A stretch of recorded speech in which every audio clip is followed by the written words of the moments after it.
আসসালামু আলাইকুম। আমি আমার এখন আতবের জমিতে সে জমির ধান দেখতেছি। তো আপনাদের দেখায় আমার আতপ ধানগুলো কেমন হয়েছে। আপনারা দেখতে পাচ্ছেন এটা হলো আমার আতপের জমি। তো এইবারে আমি প্রতি বছরের না, এবারেও আমি 2 থেকে 3 বিঘার মতো আতবের ধান লাগাইছি। তো চিন্তা করতেছি এটা চাল হিসাবে বিক্রি করার জন্য অনলাইনে।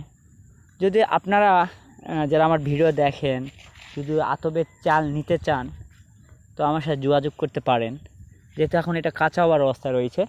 তো যখন আমরা যদি একটু উৎপাদন যদি ভালো হয় তো অবশ্যই সেই বিষয়ে আবার ভিডিও করা হবে। তো যদি যারা নিতে চান তাহলে অবশ্যই আমার কমেন্ট বক্সে কমেন্ট করবেন, আর কুরিয়ার সার্ভিসের মাধ্যমে আপনাদের পাঠানো হবে এই আতপ ধান। হয়তো একদম গ্রামীণ আতপ ধান। যারা নিতে চান অবশ্যই যোগাযোগ করবেন। ধন্যবাদ।